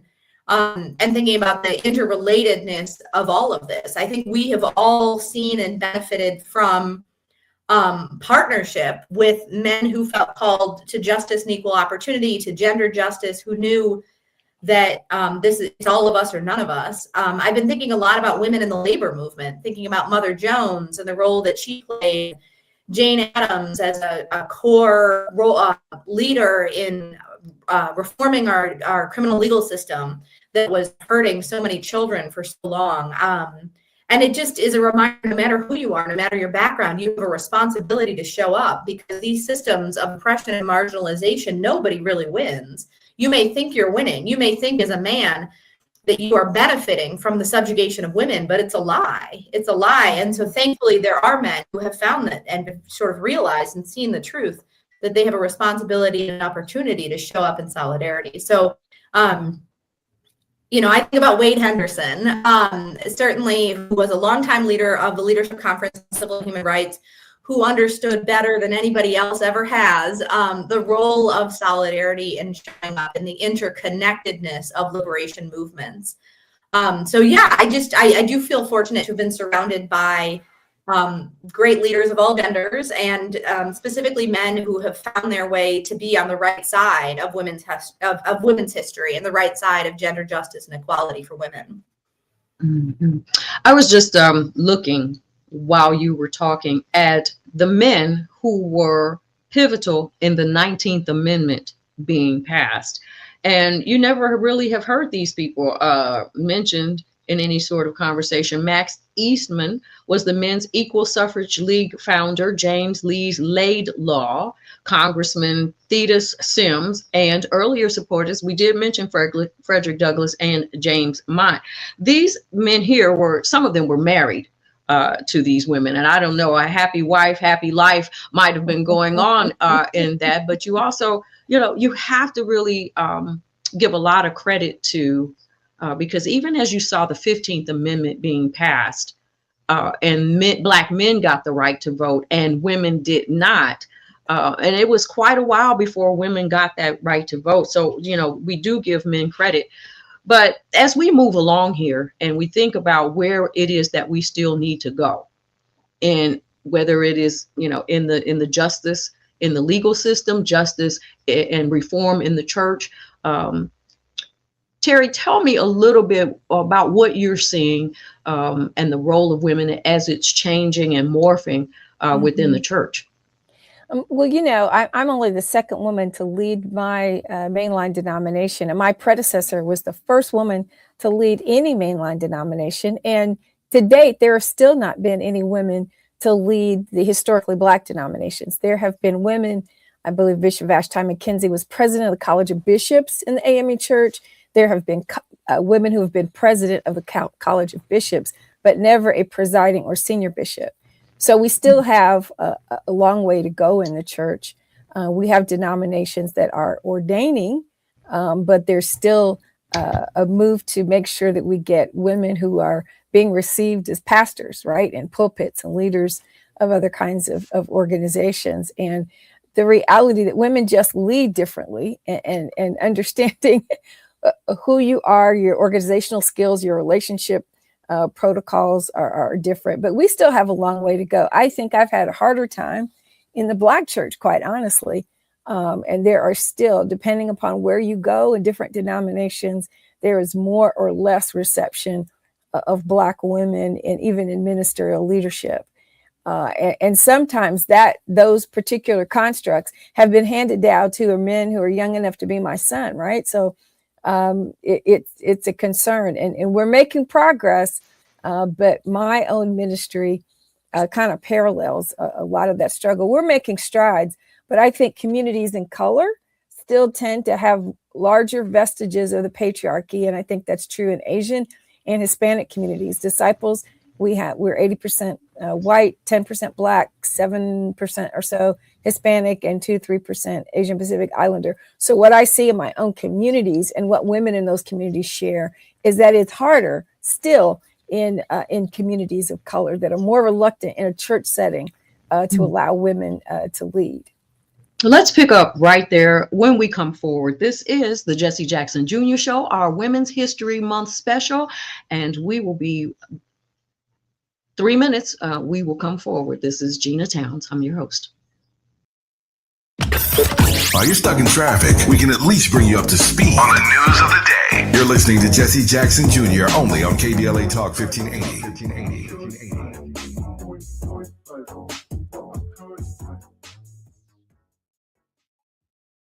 Getting around LA doesn't have to cost a lot. Metro has fares that fit every budget. 20 free rides for qualified riders through the Life Fare program. Free passes for students with GoPass, and affordable options for everyone in between. Wherever you're going, Metro's got you covered. Visit metro.net/fare programs.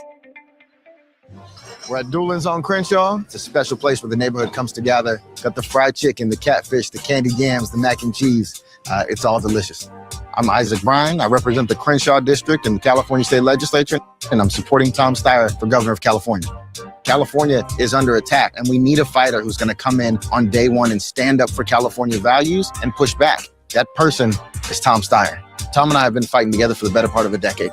Tom is the only candidate supported by Smart Justice, because Tom has stood on the front lines of racial justice, economic justice, and true solidarity. Tom is the real deal.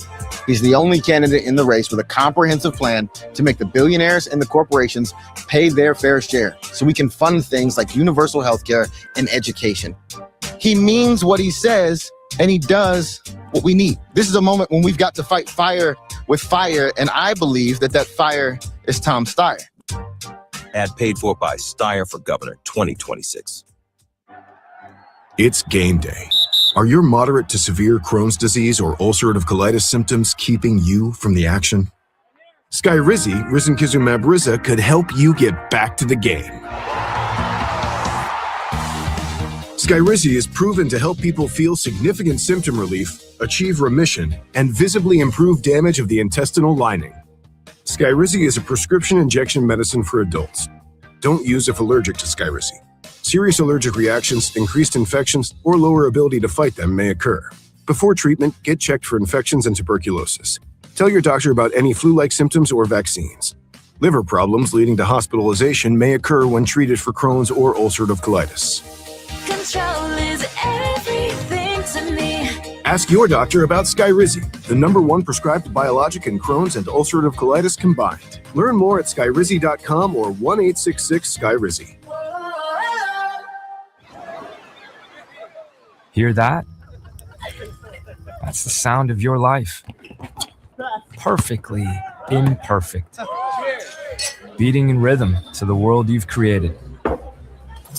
But every time you drive after drinking, music gets drowned out. Your life sounds pretty great. Don't let a buzz ruin it. Buzzed driving is drunk driving. Don't drive buzzed. A message from NHTSA and the Ad Council. KBLA Talk 1580. We've got a lot to talk about. KBLA Talk 1580, connecting you with services and solutions. These are hard times for housing in America. Too many in our community face barriers to safe housing, behavioral health care, and affirming spaces for healing, particularly those impacted by poverty and stigma or incarceration. Rooted in South LA, Ahmad supports impacted communities through housing, wellness, and leadership development. Ahmad provides culturally responsive, peer-led support from transitional housing and mental health services to leadership development and youth empowerment. They offer safe, affirming houses for youth, transgender women, and formerly incarcerated individuals. Therapy and peer support with a focus on healing trauma in Black communities. HIV prevention and care, free testing, education, and wraparound services for whole person wellness. Standing in the gap with health, housing, and hope. Reach out to Ahmad Institute at 323-569-1610. That's 323-569-1610. Or visit amaad.org. This is a community call to action from KBLA Talk 1580. Small businesses are the heart of America. But you don't have to go it alone. As the nation's largest nonprofit resource of expert business mentoring, SCORE has helped millions of entrepreneurs build their businesses for free. Get the connections, education, and guidance you need with SCORE. We're ready to help. Find a mentor today at score.org. Now back to more of Jesse Jackson Jr. on KBLA Talk 1580. The Jesse Jackson Jr. Show. The Jesse Jackson Jr. Show. The Jesse Jackson Jr. Show. The Jesse Jackson Jr. Show. King Volley, drop the beat. Come on and talk with me. Come on and This listen is to the me. Jesse Jackson Jr. Show. Come on and talk with me. Come on and listen to me. KBLA. Day sitting in for Jesse Jackson Jr. Thank you, Jesse, for allowing women to have our day on your show. Thank you, KBLA, for all that you did on this past Friday. KBLA did the whole day and night, and it was a women's takeover, and it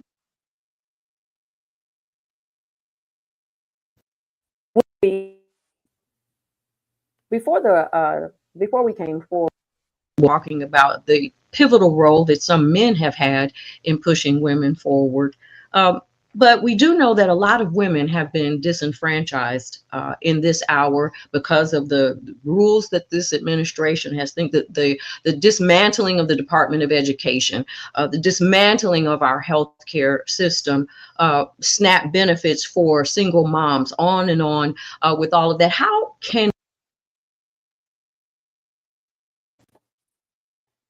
can we as women support one another, Barbara?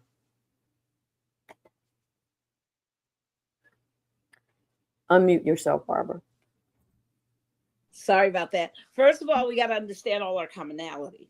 I mean, one of the sadness of what we're dealing with right now with the SAVE Act attack, those 69 million married women who are going to now become second-class citizens.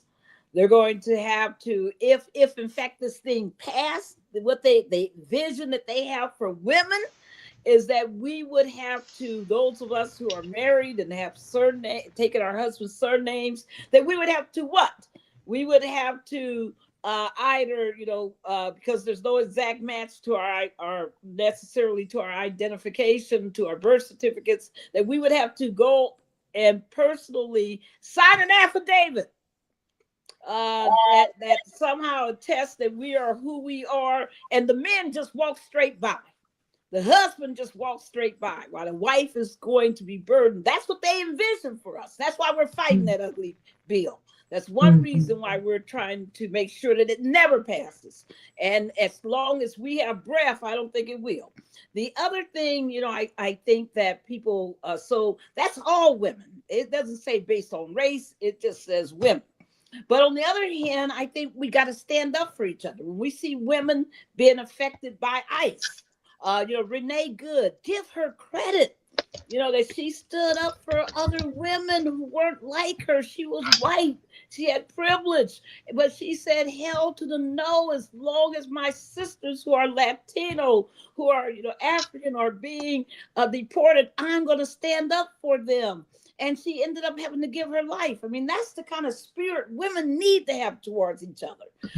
Instead of that, spirit of, I'm a white woman, so I'm privileged. We gotta, Renee points the way. I also think that on, maternal health. I mean, look at it, Black maternal health, the mortality rates are so horrible that we really should be uplifting that. Everybody, every woman should say, no, that's not acceptable to have third world, death rates for Black women in this country. So I just think there's, one of the things that we teach and talk about, because, I work a lot with Dr. Kimberly Crenshaw, is we talk about intersectional failure. And people don't understand that concept, but it's key. You can't understand the 1960s and 70s civil rights movements without understanding intersectional failure. And so Dr. Crenshaw has actually created a play where, in that play, the fictional Barbara Arnwine is engaged in a spiritual conversation with the deceased Dr. Martin Luther King. And we're talking about the current day movement and about what it would have looked like if, in fact, Black women, had been given the status they deserved during those decades of civil rights advocacy, and how that intersectional failure leads to where we are today. And so there's just so much for us to understand, in the same intersectional failure that happened back when the 19th Amendment was passed, with with not positioning and making sure that Black women were able to vote. I mean, all these issues. So one of the things that we know, that as we move forward, as organizers, as believers, as fighters, 365 days a year, that we must have that ability to be intersectional, to reach out and bring in our broad cloth, our whole cloth of coverage for all women. Barbara, thank you for that. And I'm going to pivot to Liz, because one thing that I know is very difficult. How do we help women? And I'm going to ask you the same question, and for that word of hope, Terry, before we go. How do we help women choose between being white and being a woman, being Black and being a woman, and look for our commonalities as women together? Yeah, I mean, just to Barbara Arnwine's point, and then obviously the invocation of Dr. Crenshaw and all that we have learned and been told. I mean, people's lives are just more complicated than any one identity will allow, and that we have got to come together. I'll just invoke one other name here. Fatima Goss-Graves, who's the president and CEO of the National Women's Law Center, is really leading the way in so many ways and calling out the ways in which this injustice shows up. And it hurts white women, and it hurts Latino women and Native women and Asian American women, and all women are harmed, and the way in which we all have to come together here in solidarity. So I think it is a choice about living into your own life, thinking about the future of your children. No person should ever give birth and have to risk their own life to give life. I mean, it just makes no sense, and we can do better than this. And solidarity is the only way forward. We have to learn this lesson painfully, generation after generation, and the only path forward is together. I think that is what we keep learning over and over again. Yes. Yeah. Sorry. In our final 30 seconds, Reverend Owens, can you give us a word of hope? Unmute, Terry. That plea for solidarity and unity really is summed up in the book of Galatians, where Paul says, be not weary in what you're doing, for in due season you'll reap if you faint not. And it's the perseverance of women fighting for the humanity of all women, are the source of life. And so we have been fighting for generations and centuries to ensure the flourishing of all human beings. But I think our word of hope is that we can't give up. We must be brave, as Rosa Parks said. Will you be brave? That's with me, and I offer that to all the women out there. Don't give up. Will you be brave? And to all the mothers who have had to fight for their children who have been murdered. Yes. And who are missing. We remember you in this moment. I'm Gina A. Towns. This is the Jesse Jackson Jr. Show. We will see you tomorrow on Tenacious Tuesday, and Jesse will be back with us. This is KBLA Talk 1580 when we come forward. KBLA 1580 Santa Monica.